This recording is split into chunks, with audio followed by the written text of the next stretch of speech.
coming up. As a cold front approaches the valley, how prepared are you for this cold front? Plus, a decision waiting to be made after SpaceX requested to increase the amount of launches, what locals have to say. And see what you've missed in sports during the break. KVAQ-TV starts now.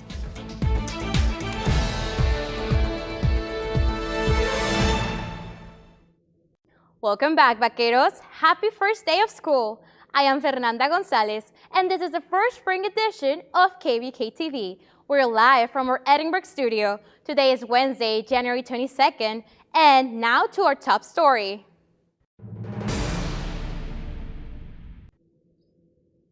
As a cold front works its way into Texas, temperatures have begun to drop in the Rio Grande Valley. The National Weather Service advises citizens to take precautions during the chilly conditions after the state experienced a freeze in 2021.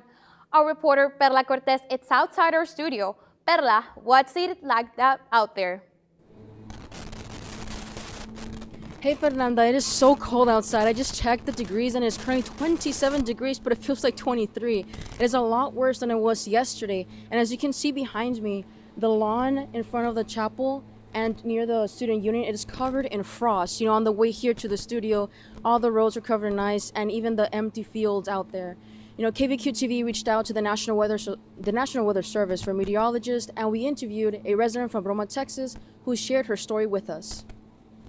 The uncertainty of a harsh temperature drop this year leaves residents like Jessica Eguia concerned for this winter after the 2021 winter storm Yuri left her household with no electricity or running water for a week. I've talked with my husband before about how it feels different nowadays.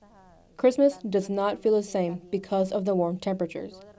Then all of a sudden, we get the cold weather, and we are not used to that. The strong winds from the storm made a tree fall into our driveway, blocking the exit for our vehicles. All our food inside the fridge went bad, and it was something hard for the community. My cousin did reach out and offered her home to me and my family, providing us with water to shower and for special necessities at her house and warmth. We are not prepared for a catastrophe or something strong like that time. Warning coordination meteorologist from the National Weather Service, Barry Goldsmith, explains the main reason behind the temperature changes in the valley. The atmosphere and ocean has something called teleconnections, where differences in temperature between the oceans and the atmosphere over parts of the globe can influence how the weather happens in periodic form. That's influencing these repeated Arctic Express events for multiple winters in a row. The Arctic Express is a rapid movement of cold air coming in from the Arctic down to the continents during the winter. However, for Texas, the cold front doesn't always reach the state, leading to warmer temperatures during the winter seasons. Goldsmith says although each year the weather is unique because of the Arctic Express, there's a 25% possibility the valley might experience a sharp degree drop to the 20s this week. Environment America reported more than 3.9 million homes and businesses were left with no electricity or water on February 15th of 2021. This caused supermarkets to ration water supply and propane due to the limited storage of gas and frozen water pipes. Salvation Army Sergeant Frankie Zuniga says he is willing to open up more space inside of the shelter to provide warmth in case of a power outage or water shortage. So basically our shelter is open for intake from 6 o'clock in the evening to 8 o'clock. Now we are going to be open from 5 o'clock in the afternoon up to 12 o'clock to midnight. And that is for anybody, again, Hidalgo County residents that are needing a place where to stay. They can come to us and they can stay with us. We have a big banquet hall that normally that becomes our overflow. Goldsmith shared the following 5 P's to protect your surroundings this winter. People. Wear multiple layers of clothing when going outside and be attentive of the elderly and vulnerable family members. Pets. Bring pets inside or to a warm place. Their fur is not accustomed to strong cold air masses. Plants. If plants are potted, bring them inside, and if planted, cover them with a blanket or plastic cover to avoid freezing. Pipes. If pipes are above ground, cover it in insulated material. If underground, shut off your water to avoid frozen water blockage inside of the pipe. Power. Be prepared and have a backup plan to keep you and your family warm. In early January, the FAA held a public meeting to discuss SpaceX's new proposal. This proposal states the company's intention in increasing its aerospace vehicles launches and landings at its Boca Chica launch site. UTRGV's School of Earth, Environmental and Marine Sciences, Hudson Dio, explains some of the effects if the proposal gets accepted. Well, some simple things is just the noise from those things. I mean, it's it's really loud. Okay, if you're anything that can hear, well, that's going to be problematic for you. One would think. Okay, well, it might not be such a good story for a bird if you happen to be, a quarter mile away from a launch.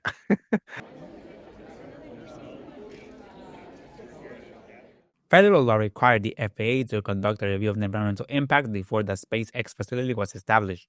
The review began in 2012. By 2013, Texas introduced legislation that allowed for the closure of public beaches during launches. Texas legislators approved a $15 million incentive package for the former California-based company in 2013, and it was later accepted by SpaceX in 2014. By 2014, the FAA review found the proposed location to pose no significant threat to the environment, leading SpaceX to publicly announce Boca Chica as its site in August of that year. The first launch conducted in the facilities was performed in early 2023, followed by 6 more. Fast forward 2 years, SpaceX is in the middle of a license renewal, mandated by the FAA. If approved, the modification would allow SpaceX to increase its annual launches in the area from 10 to 25.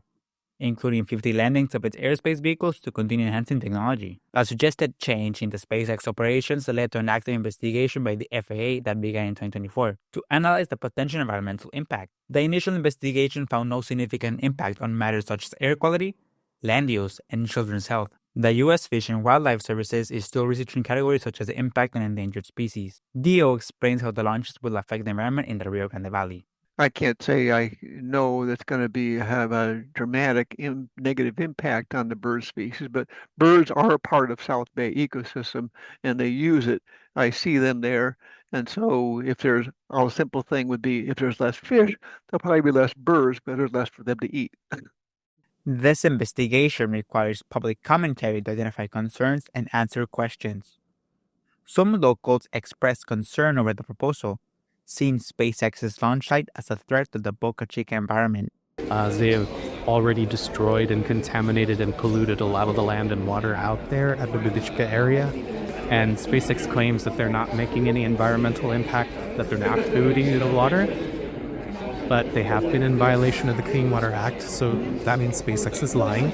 And also, those lands, that area of Boca Chica near the mouth of the river, those are all sacred lands. The whole land in that area is sacred to the original native people of this land, the Eshtokna, Karispomikrudu. And SpaceX and the FAA have never consulted the tribe, so they're violating human rights and individualist rights. Besides the damage to the environment, Cameron County residents also question how the possible increase in launches and landings will affect the infrastructure in the area.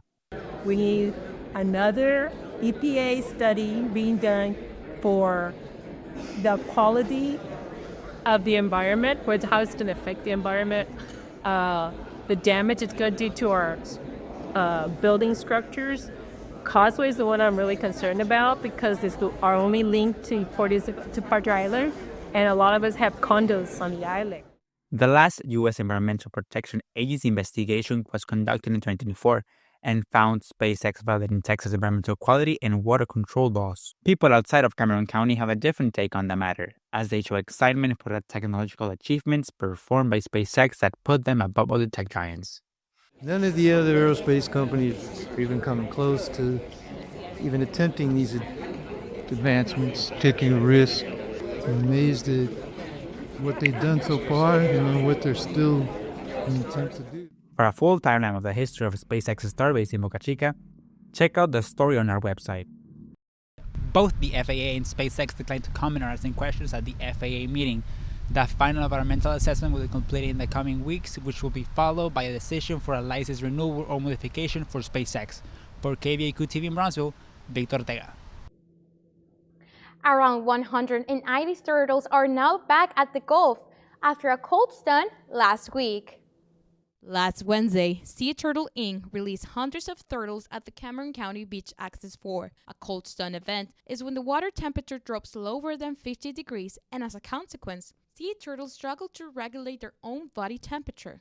If it continues to get colder, the turtles go into a comatose state, which means that they are still awake but unable to move. So being catatonic. They float to the top of the water, and if not rescued, they won't be able to raise their head out of the water to draw breath, and they'll drown. And usually when the cold stun starts to happen, it's about anywhere from 5 to 24 hours after the water temperature dips below 50 degrees.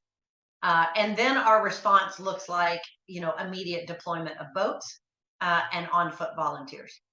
Knight says the organization is open for donations and volunteering. Individuals are welcome to help with the needs of the hospital by purchasing elements from the organization's Amazon wishlist. If you're interested in volunteering or donating to the organization, visit SeaTurtleInc.org. In a recent live stream, Sea Turtle Inc. stated the second full week of cold stun is on, which caused the deployment of volunteers and staff early Tuesday morning. Knight says if the weather forecast does not change, the water temperature will stay below the 50s until mid-Friday. Here at UTRGV, history lecturer William Dancy took home $35,000 after winning Jeopardy's Second Chance tournament earlier this month. After losing the first game on the show's September 17 airing, Yancey was invited back for the Second Chance tournament. I got the call, I think around the first or second week of October. I had a feeling it was coming. They do a post-game interview, and Ken Jennings told me that day, he said, I think you're probably a pretty good candidate for Second Chance. Yancey explains how his love for Jeopardy stemmed from his unwillingness to work in his grandfather's garden. I used to work with him in the summertime, and he'd come in and take a lunch break at 12 o'clock, and he's right back out working at 12:30. Well, Jeopardy came on at 12:30. My grandmother liked to watch it, and she liked me to watch it with her to see how much I could answer. And I figured out real quick that got me 30 extra minutes in the air conditioning. Of course, watching it with my grandmother brings back a whole lot of good memories. And finally getting to go on the show after 40 years of watching it was a dream come true. Dancy's victory also earns him a spot in the Jeopardy 2025 Champions Wildcard Tournament. As of today, Yancey had battled his way to the finals of that tournament starting Thursday, January 23rd. The winner and runner-up of the Wildcard Tournament will both earn a spot in the upcoming 2025 Jeopardy Tournament of Champions starting on January 27th. Also in UTRGV, UT Health RGV Student Health moved its location onto the Bronzeville campus, now offering its services in the Research Office building. You can also find the UT Health RGV Student Health on the Edinburgh campus at 613 North Sugar Road. UTRGV Student Activities is hosting the Welcome Back Bash, an event that promises to provide fun activities, music, and prizes for all attending. The event starts at noon at the Bronzeville campus main lawn on Wednesday and at the same time at the Edinburgh campus quad on Thursday. In minutes, check out how our basketball teams performed during the break. We'll be back. This is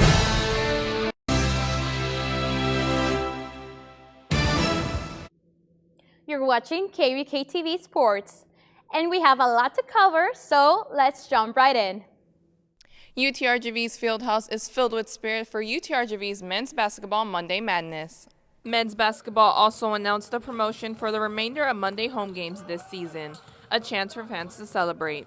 These games are scheduled for January 27th against Nicholls State University, February 17th against Incarnate Word, and March 3rd against Southeastern University. KVAQ-TV spoke with UTRGV's redshirt sophomore, Marshall Deschimer, about the team's preparedness for these upcoming games and says that the team treats every game with the same energy. We're really trying to build a winning culture here and just doing whatever it takes to win, really. Yeah, well, we try to enter every game hyped up with a lot of energy. The crowd definitely helps, having the Valley support us. The Vaqueros continue to battle out throughout the remaining of the season.